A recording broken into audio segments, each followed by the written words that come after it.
Joining us now is a reporter from The Hill, Molly Hooper. Molly, good to see you.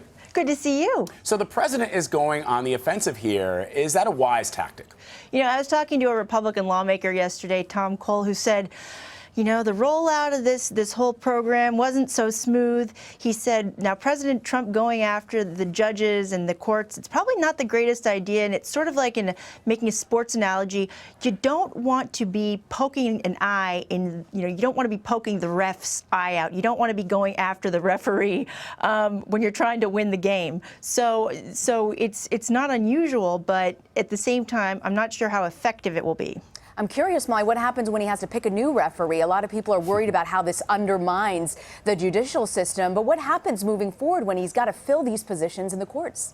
Well, that's the whole question. And, based on what, based on what happened back in 2013 with Reid and what we're seeing right now with the current confirmation of the cabinet's positions, really the Democrats can't filibuster the lower level court positions. That was part of the deal that Reid made when he launched his nuclear option minus the Supreme Court. That said, it's going to be interesting to see how he fills these positions. What's also kind of, raising some questions, and Donald Trump brought this up. He said, when he was making his remarks this morning, basically the president was outlining the reasons why this particular executive order should be legal and why he thinks it is legal. And he was making a very strong case, one that we didn't hear as much last night with the government attorney. And it's one reason why it's hard for the president right now, because he doesn't have an attorney general in place. Jeff Sessions will finally be confirmed tonight at 7. But it's difficult to move forward in these kind of decisions and these kind of actions if you don't have your cabinet in place to, direct and coordinate the departments underneath them. Molly, President Trump this morning also weighed in on the wall. Let's listen to that. The wall is getting designed right now. A lot of people say, oh, Trump was only kidding with the wall. I wasn't kidding. I don't kid.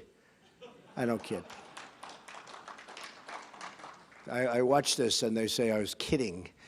No, I don't kid. I don't kid about things like that, I can tell you. No, we will have a wall. It will be a great wall, and it will do will be a big help. Just ask Israel about walls. Do walls work? Just ask Israel. They work. All right, Molly, so he makes it sound like it's on the fast track.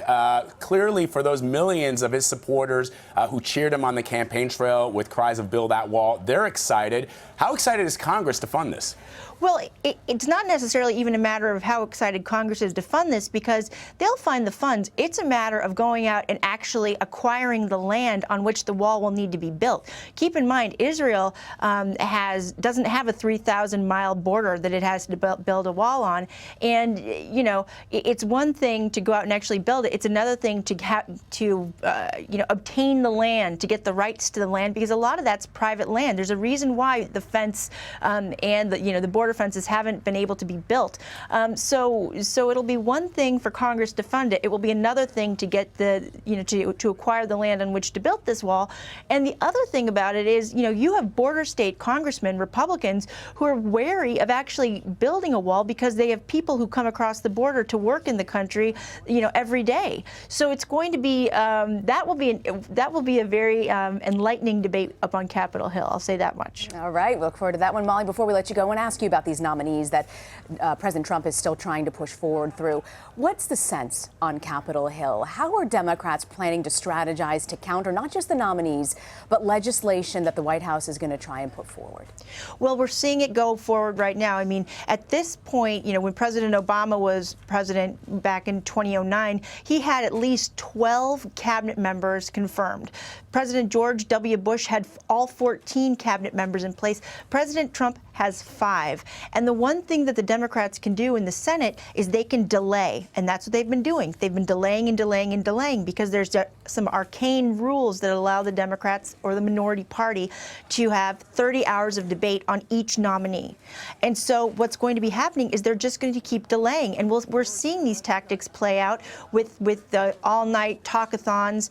It's something that's really appealing to their base. And even though these cabinet members members will be confirmed. It's just a matter, again, of when they will be confirmed and how that department handles what's going on right now with President Trump moving so quickly on these executive orders, as well as Congress with repealing a lot of regulations that were, that were put in place at the tail end of the Obama administration. So we're just going to see a lot of delay.